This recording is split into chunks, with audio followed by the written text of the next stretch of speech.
Well, please turn with me to Acts chapter 4.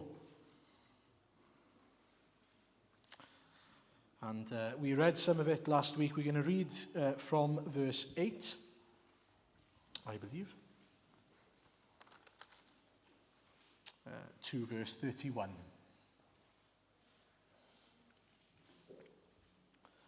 Just to give us some background of where we're at then in the text. As we looked at midweek, Peter has healed the lame beggar who was by the temple, if you remember, and he said, "Silver and gold I have none, but what I do have I give to you in the name of Jesus. Stand up." And so he's been healed, this man, and then Peter takes that as an opportunity to preach the gospel to the crowds there. And because of that, the Sanhedrin then come and seize Peter and John and put him in jail. And then this is sort of a response to that then. Then Peter, filled with the Holy Spirit, said to them, "Rulers and elders of the people, if we are being called to account today for an act of kindness shown to a cripple and are asked how he was healed, then know this, you and all the people of Israel, it is by the name of Jesus Christ of Nazareth, whom you crucified, but whom God raised from the dead, that this man stands before you healed. He is the stone you builders rejected, which has become the capstone. Salvation is found in no one else, for there is no other name under heaven given to men by which we must be saved." When they saw the courage of Peter and John and realized that they were unschooled, ordinary men, they were astonished and took note that these men had been with Jesus. But since they could see the man who had been healed standing there with them, there was nothing they could say. So they ordered them to withdraw from the Sanhedrin, and they conferred together. "What are we going to do with these men?" they asked. "Everybody living in Jerusalem knows they have done an outstanding miracle, and we cannot deny it. But to stop this thing from spreading any further among the people, we must warn these men to speak no longer to anyone in this name." Then they called the men again and commanded them not to speak or teach at all in the name of Jesus. But Peter and John replied, "Judge for yourselves whether it is right in God's sight to obey you rather than God. For we cannot help speaking about what we have seen and heard." After further threats, they let them go. They could not decide how to punish them because all the people were praising God for what had happened. For the man who was miraculously healed was over 40 years old. On their release, Peter and John went back to their own people and reported all that the chief priests and elders had said to them. When they heard this, they raised their voices together in prayer to God. "Sovereign Lord," they said, "you made the heaven and the earth and the sea and everything in them. You spoke by the Holy Spirit through the mouth of your servant, our father David. Why do the nations rage and the peoples plot in vain? The kings of the earth take their stand, and the rulers gather together against the Lord and against his anointed one. Indeed, Herod and Pontius Pilate met together with the Gentiles and the people of Israel in this city to conspire against your holy servant Jesus, whom you anointed. They did what your power and will had decided beforehand should happen. Now, Lord, consider their threats and enable your servants to speak your word with great boldness. Stretch out your hand to heal and perform miraculous signs and wonders through the name of your holy servant, Jesus." After they prayed, the place where they were meeting was shaken, and they were all filled with the Holy Spirit and spoke the word of God boldly. Amen. Okay, well, the theme, if you like, for tonight is, as you can see, I'm a Christian, get me out of here. When difficulties come, I think that the natural instinct is to think exactly like that. Lord, this doesn't make sense to me. Why is this difficult situation happening to me? I thought that life was going to be easy after becoming a Christian. I thought things were going to be easier when we came to trust in the Lord Jesus. Why is it hard? And what I'd love for us to see tonight is how the church respond to persecution. How the church, right at the beginning, when they see that Peter and John have been imprisoned, they're released back to their people, and everything is reported back to them about the opposition that they faced. What do? How do they respond? And how should that change the way we perhaps view life as believers, and how should we respond when things come across us? Before we get to that, I just want to make a point here. As we noticed a bit last week, we touched on it last week, the name of Jesus. A few people raised it in the studies as well, so I thought it was good to just confirm that again. In verses 10 and 12, you'll notice that Peter makes the point, this was done by the name of Jesus, or there is no other name by which we must be saved. What that means is the authority and power of Jesus. It's through the power of Jesus, it's by his authority, by his will, that anyone is enabled to be healed or saved. And it's by that power, by that name, he says, that they need to be saved as well. And that's important. It's not so much, that the name represents everything about Jesus. Just so we understand that. That when we pray in the name of Jesus, we pray in the will and through the power of Jesus Christ. And so they wanted to stop them, didn't they? From speaking. We look at verses 17 and 18, they want to stop them. The Sanhedrin want to stop the believers from speaking or teaching in that name, in the name of Jesus, talking about the power of Jesus Christ and the word of the Lord. Which brings us to the first point, the what. What is the problem they're facing? Well, the Sanhedrin were the supreme council of the Jews. They were in authority over the disciples. They were the boss. They had jurisdiction over religious matters in particular. And then if, like in Jesus' case, things were elevated, they'd bring them before Pontius Pilate, for example. And so they've been seized, they've been jailed by the Sanhedrin. They had power to do that. And so the problem here is they are called to preach the gospel, but now those in authority over them are saying, don't do that. The opposite of what Jesus has told them. And so how do they respond? There's a conflict. How do they respond? Look at verses 19 and 20. But Peter and John replied, which is right in God's eyes, to listen to you or to him? You be the judges. Now that's not to say, you be the judges, and whatever you tell us, we're going to do it. What he says there is, you be the judges for yourselves. In your life, are you going to listen to God or are you going to listen to yourself? As for us, we cannot help speaking about what we have seen and heard. And this is important.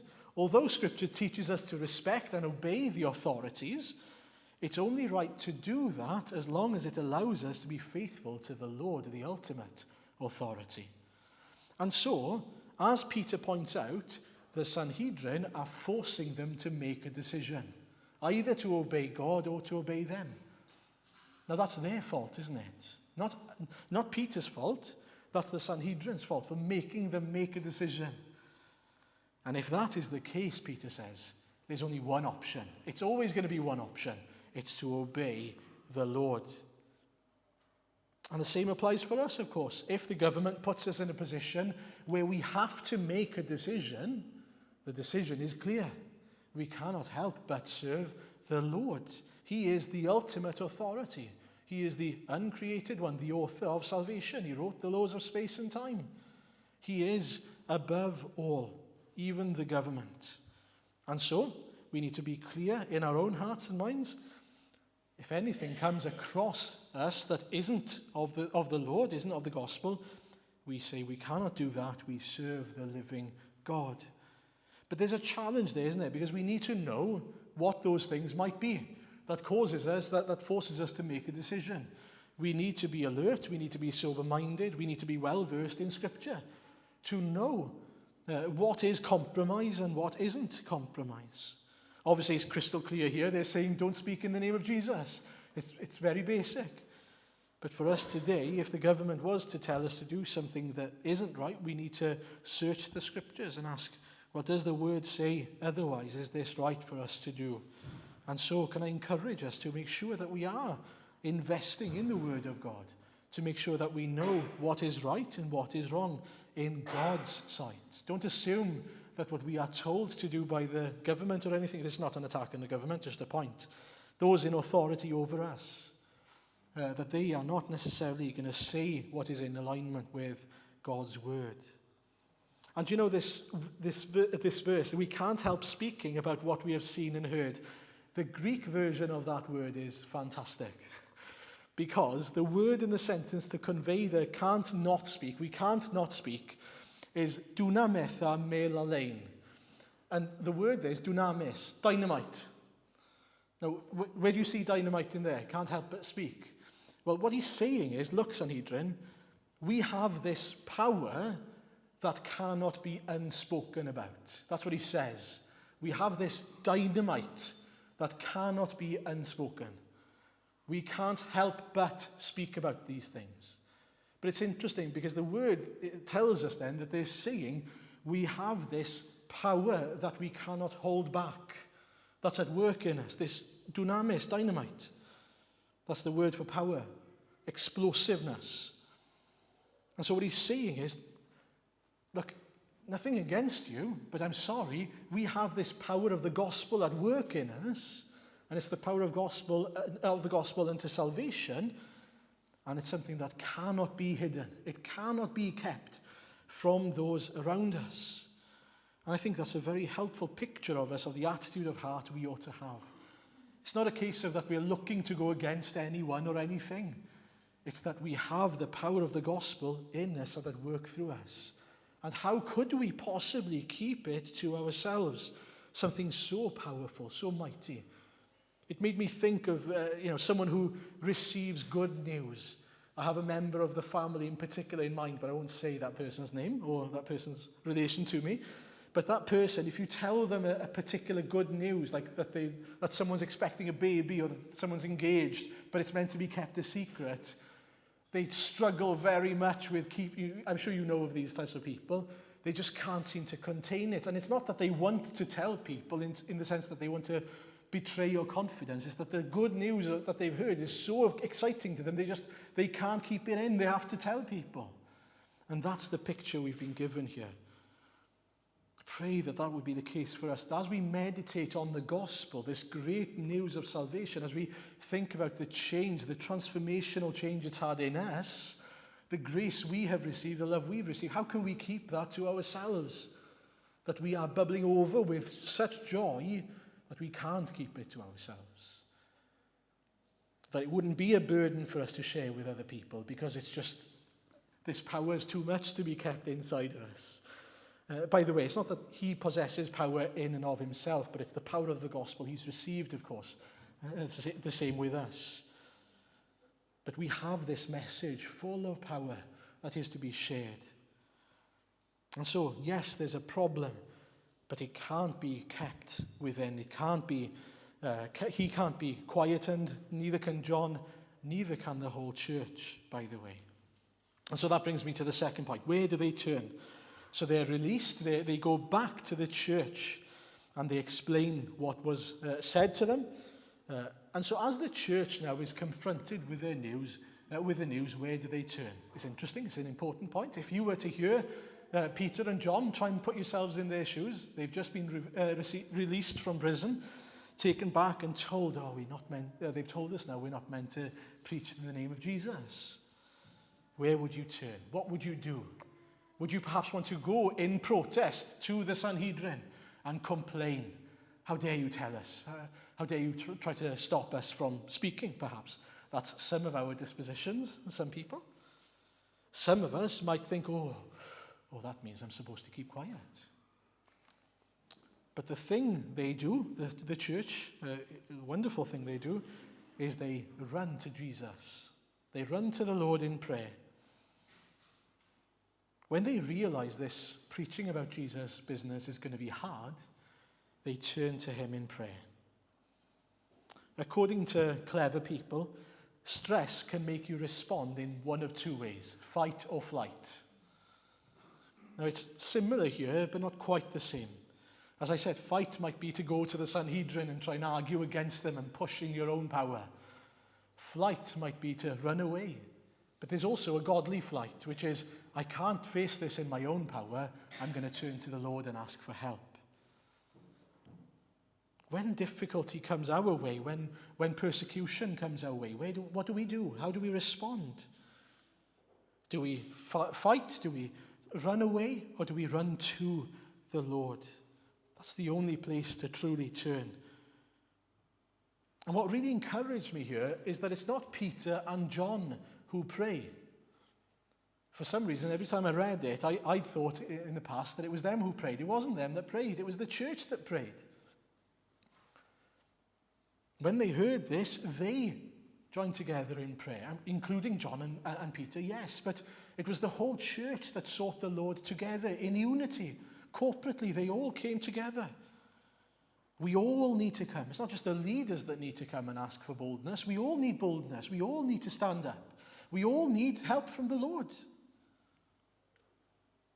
That's the access we've been given as a means of relying on God.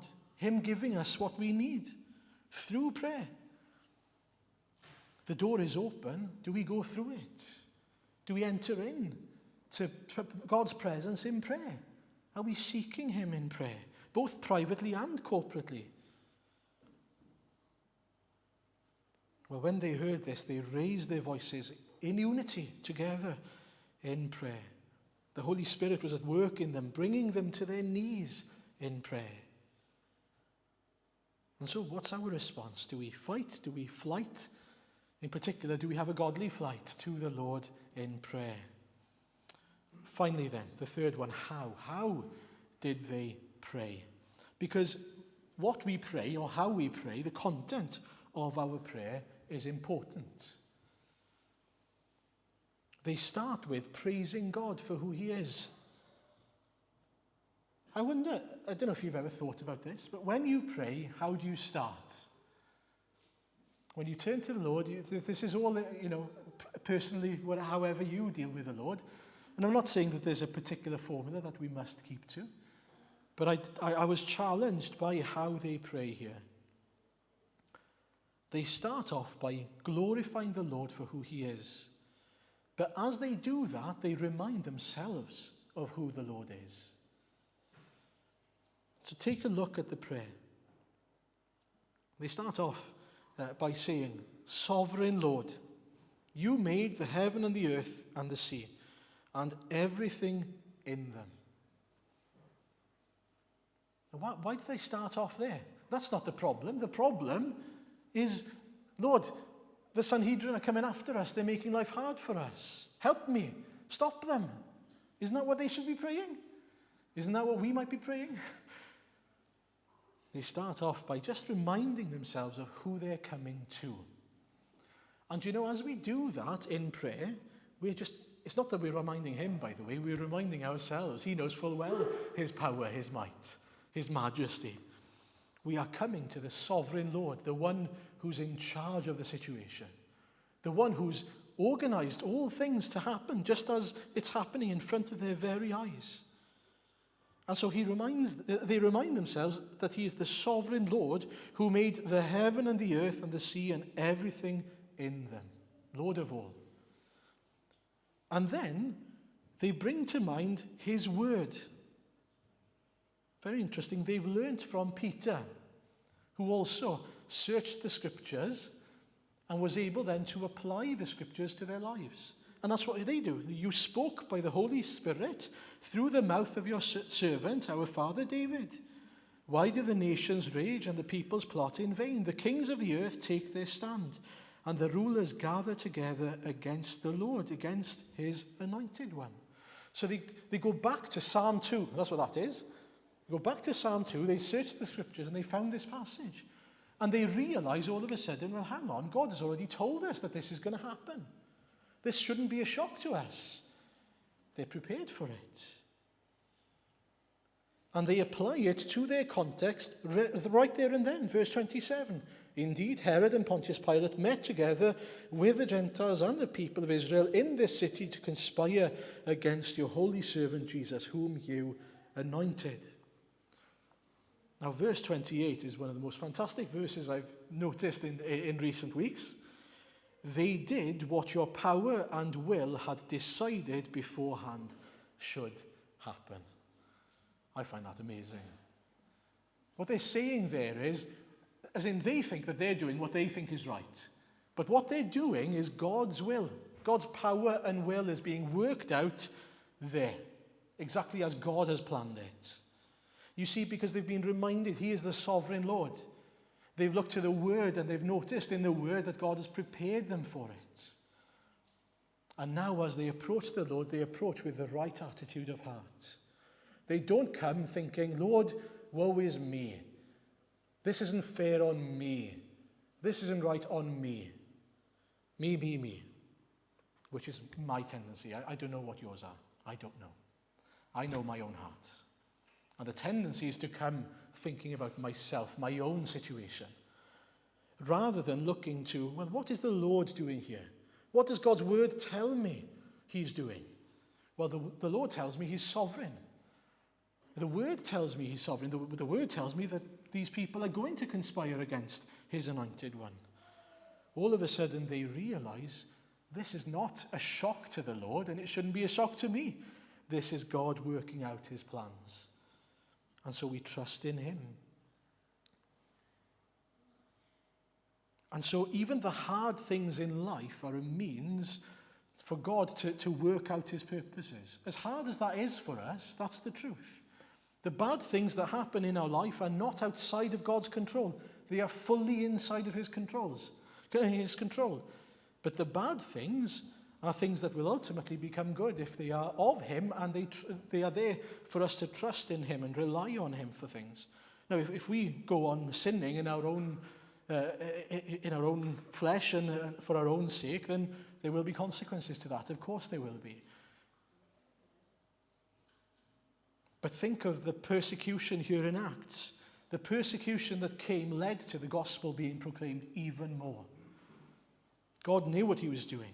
They didn't know what He was doing, but they knew that it was for a purpose. The same applies for us then. Everything is according to God's purposes. What a comfort that is for us. Whatever we face, it is for God's purposes to be made clear to us and worked out for our sake. And in case you haven't noticed, they haven't asked a single thing in prayer yet. Not a single thing. That's a lesson to me.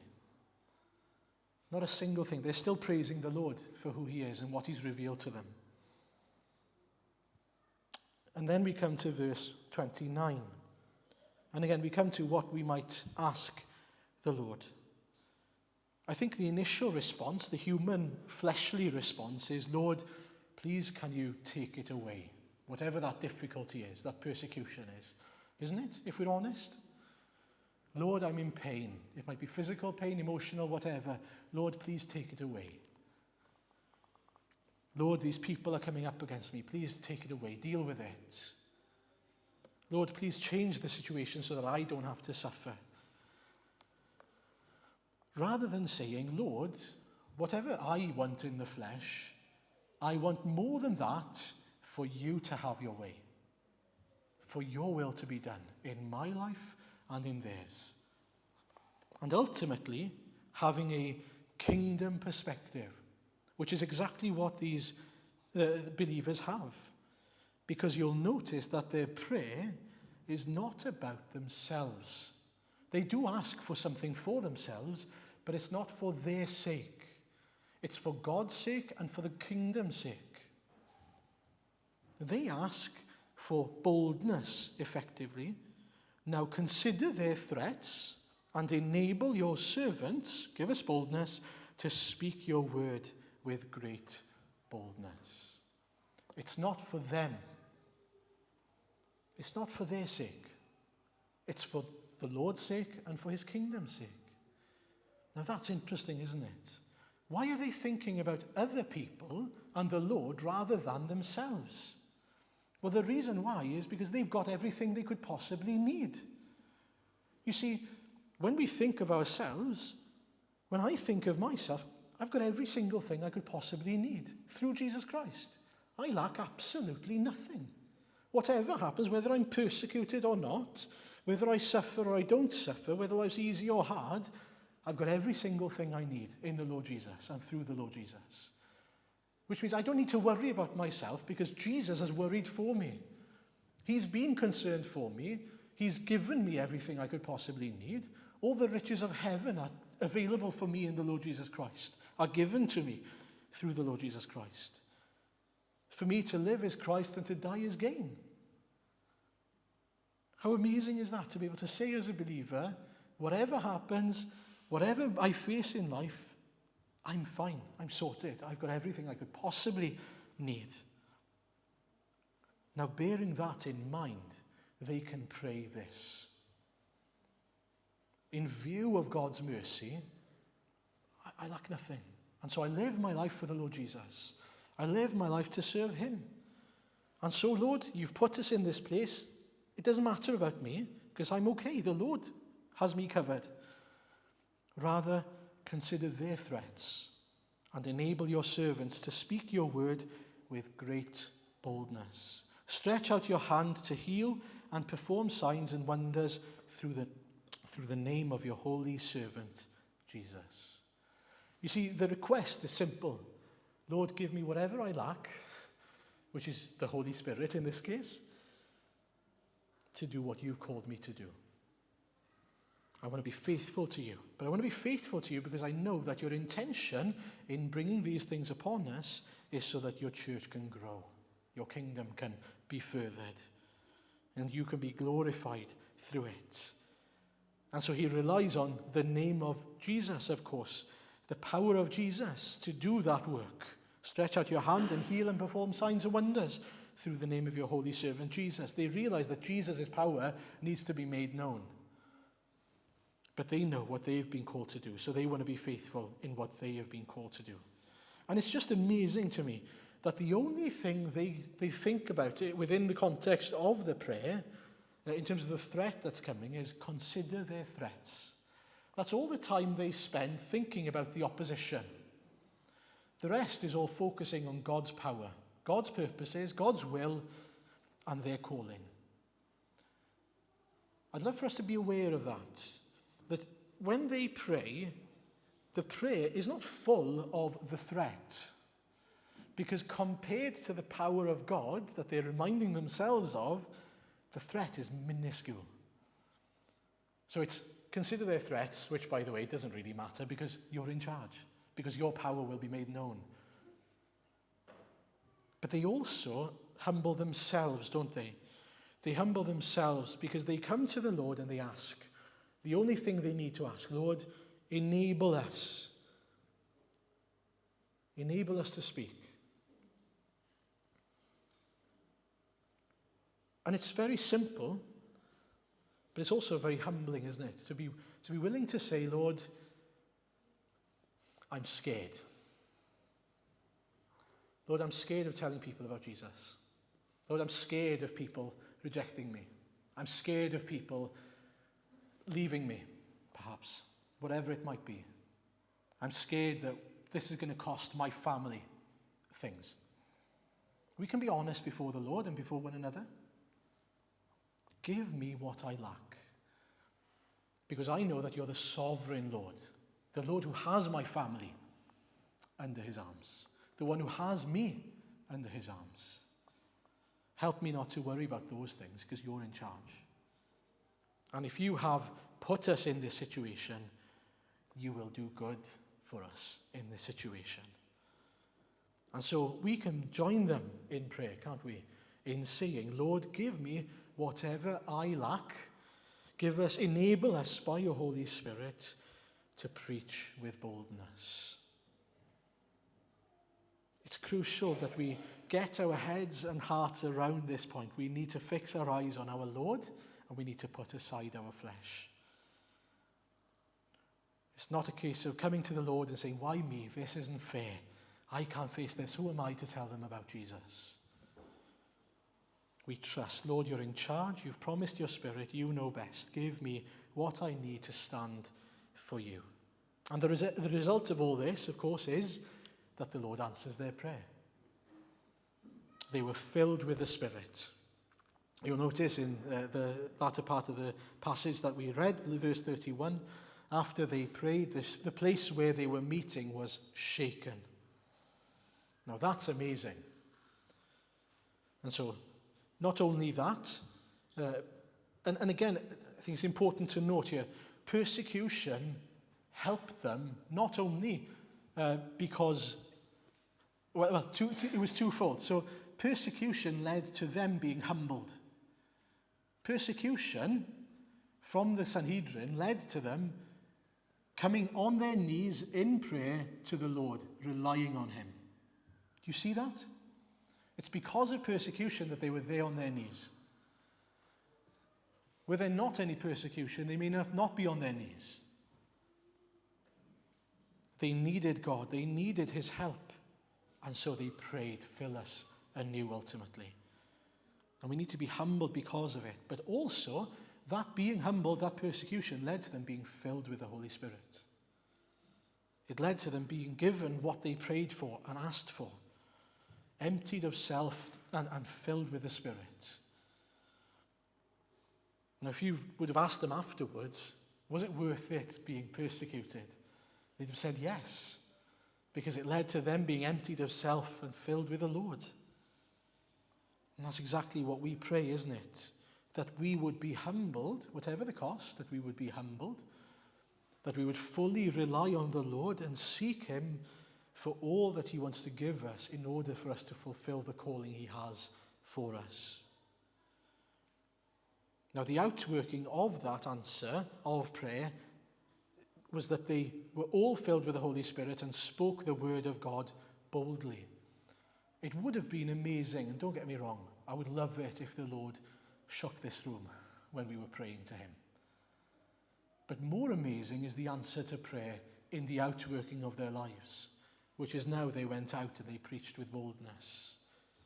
Again, we can be caught up with the physical outworkings of the power of the Spirit sometimes, whereas we can still experience that boldness in our own hearts. It's important that we also notice that they were filled with the Holy Spirit back in Acts chapter 2. And again, now they're filled with the Spirit here in Acts chapter 4. Now, what do we make of that? How do we understand that? Does the Spirit wear off? Is it like a scent where you spray it for a while and then you've got to apply it again because it wears off? No. Is it that the Holy Spirit is lacking? No. It's that the flesh is weak. It's that we need a continual filling up of the Holy Spirit. We need to be filled anew, time and time again. Now, I came across an explanation of the filling of the Holy Spirit in a book by Wayne Grudem. It's called Systematic Theology. And this is how he explains being filled with the Holy Spirit. We are asking God for an event subsequent to conversion, so after conversion, in which a believer experiences a fresh infilling with the Holy Spirit that may result in a variety of consequences, including greater love for God, greater victory over sin, greater power for ministry, and sometimes the receiving of new spiritual gifts. Now, it's important that we see these. They're not small details, big details. We can seek to be filled anew with the Holy Spirit. We can seek the Spirit to be at work in us. But I do want to make it very clear how this comes about.